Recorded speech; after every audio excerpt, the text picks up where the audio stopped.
날씨가 참 좋은 날입니다. 단독주택 리모델링 공사가 코앞으로 다가왔어요. 새로운 모습으로 바꾸기 위해서 기존의 것 중 철거할 부분을 확인하고 작업자분들께 전달하기 위한 마킹 작업을 위해 현장에 방문하려고 해요. 이동 중에도 계속 통화 중이신 우리 팀장님과 일상공간 대표 디자이너 양 소장님과 함께 출발합니다. 여기가 바로 현장입니다. 지층, 1층, 2층 총 3개 층의 단독주택 리모델링이에요. 아버님이 살고 계시던 곳인데 자녀들과 함께 살기로 결정하면서 전체 리모델링을 하게 됐어요. 안쪽에는 벌써 뭐가 많이 표시되어 있네요.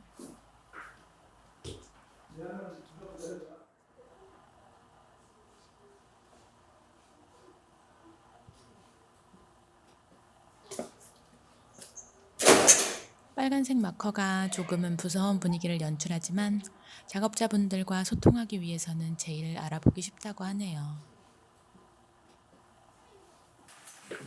어디를 그대로 쓸지, 얼마나 철거를 할지, 혹시 안전에 문제가 있지는 않을지, 현장마다 상황이 다르고 집을 어떻게 지었는지 컨디션이 달라서 매번 이렇게 꼼꼼하게 체크해야 합니다. 이거 밑에 건 빼고 여기 난방 새로 가야지. 철거업체 사장님과 현장 확인을 했긴 하지만 그러면 이 문틀을 뺄까 아니면 끝에 것만 떼는 거 안에서 쌓아줬을까 문을 좀 짧게. 혹시 더 나은 방법은 없는지 다시 한번 생각해 봅니다. 지어진 지 시간이 좀 지난 건물이어서 안전 문제를 확인하고 또 확인합니다. 얘 몰딩 띄고 여기 편만 메꾸면 그냥 일자가 되잖아. 거기에 가운데 편만 약하게 만들면 되니까. 어차피 필름할 거니까.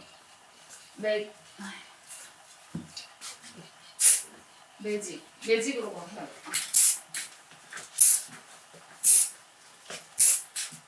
이용하는 게 좋을 것 같아. 왜냐면 얘가 받치고 있는 게 있어서 얘가 지금 위에 인방을 받치고 있거든. 어찌됐건. 그지? 요것만 메꾸는 거야. 여기 요만큼 짧은 걸 메꾸고 그러니까 여기 9mm 하나만 몰딩만 붙이면 들어간다는 문이 어차피 닫히니까. 소장님과 팀장님이 엄청 꼼꼼하게 보고 계시는 것 같네요.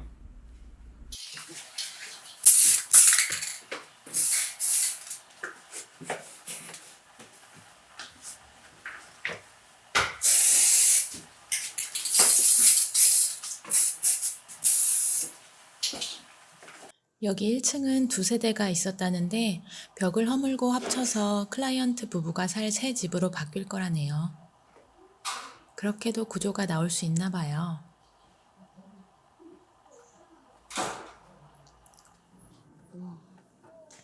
이 2층이 아버님께서 사시던 곳인가 봐요.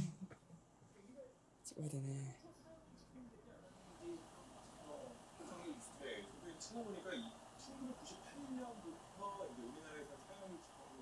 자녀들을 키우시며 몇십 년을 살았던 집이라 세월이 곳곳에 묻어나 보이네요.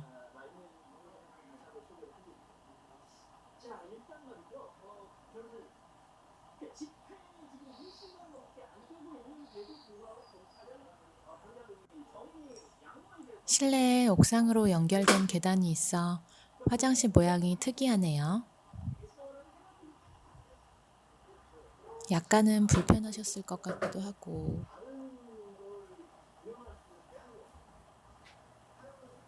여기가 어떻게 바뀔지 더 궁금해집니다.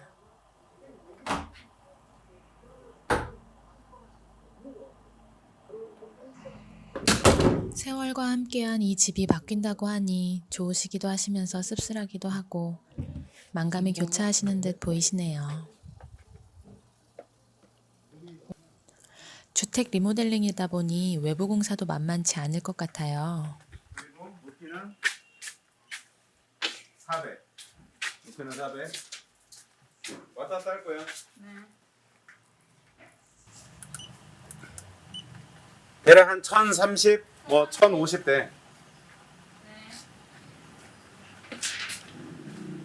계단을 몇 개냐면 하나, 둘, 셋, 넷, 다섯, 여섯, 일곱, 여덟, 열, 21, 21계단. 얘는 날릴 거잖아. 날릴 거예요. 그러면 금속으로 안에 틀을 짜야 돼. 네. 그런 금액들이 사실은 좀 선정이 돼야 돼. 내가 보기엔 이런 데들이 물을 안 쳐다면 샤시가 안으로 들어가고, 어차피 창호하기 전에 사실은 만약에 여기를 다 담장 높이, 계단 폭과 개수, 들어가 이렇게 두께가 생겨 다 따봐. 네. 그리고 외장재 샤시가 더 마감 두꺼워요. 방법과 마감재 사이즈에 따라 그 샤시의 지금 틀 50 사이즈도 얘기하는 게 바뀌고 프레임 얘기하시는 거 아니에요? 아니야. 그러면요. 얘네 얘네가 맞나요? 외부 스타커플렉스. 아, 네. 걔가 좁혀 들어간단 말이지. 네네. 그만큼 걔가 만약에 그쵸, 스티로퍼를 더 50으로 할 튀어나와야지. 거면 50이 들어가고 100을 할 거면 100이 들어가는데 뭐 여기는 뭐 100짜리를 써도 여기는 그거 안 들어가지. 요 간격 재봐봐. 도시가스. 여기 한번 이런 데는 그것도 못 들어가는 거야. 스티로폴이 못 치는 거야. 도시가스 배관이 달린 65, 65. 간격까지 60이라고 해야 돼. 60. 엄청 체크할 게 많네요. 그러면 여기는 50 되는 거죠. 50. 그래야 마감이 되지. 그냥 스타트 플렉스는 다 50으로 해야겠는데? 요것도 난간을 새로 만들어야 되잖아. 만들어야 돼요. 전 그것들 철로 지금 해야 만들어야 돼요. 되고 이런 것들 지금 다 없어야 된단 말이야. 그랬을 때 금속 그 틀이 들어가고 그 안에 샤시가 들어가는 거야. 샤시를 먼저 할 게 아니야. 그치?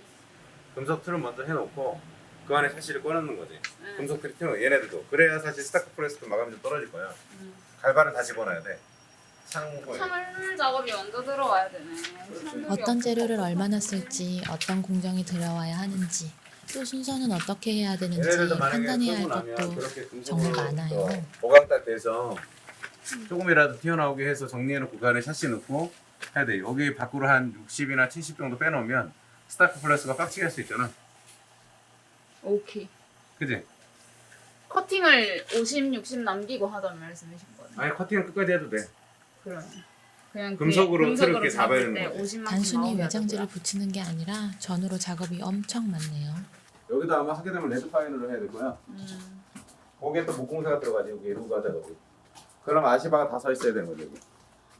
단층이 아니어서 작업 보조 구조물 세우는 일정도 잡아야 여기는 지금 소화 못될 거거든. 메인 올라오는 데서 여기까지. 얘는 그냥 잠그고 말 거야. 여기서 아마 이거는 빠질 것 같은데? 1층짜리 거? 그거 그래서 도시가스를 먼저 또 불러봐야지. 지금 월요일이나 도시가스가 화요일에 와야겠다. 그래서 요거를 만약에 이거 배관 작업을 다 나중에 하나 이걸 다 띄고 새로 하는 게 아니라 어차피 여기 가스 배관과 전기선 정리 때문에 도시가스랑 한전하고도 연락을 해봐야 해요. 안쪽이니까 결국에는 이거 한번 스타크플렉스한테 물어봐야 돼. 스타크플렉스를 하고 요걸 고정할 건데 이제 어느 정도 파악을 하고 사무실로 복귀합니다. 집이 이렇게 힘들었다 이런 걸 좀 표현해주고 싶었는데 이거를 왜 이렇게 지금 배관 작업을 해놨는지 이걸 확인해야 돼. 매서운 소장님의 눈에 또 무언가 스캐닝 되었네요. 여기 뭘 깨서 뭘 만들었던 거야. 이것도 없어지겠어. 다른 데와는 다른 배수관 주변의 마감 상태는 뭔가 수리하거나 문제가 있었던 부분일 가능성이 커요. 이전에 어떤 이슈가 있었는지 확인이 필요하겠네요. 아버님이 아시긴 아실 거예요. 주택의 히스토리를 알아야 미리 문제 생길 부분을 파악하고 준비할 수 있죠. 4번님 혹시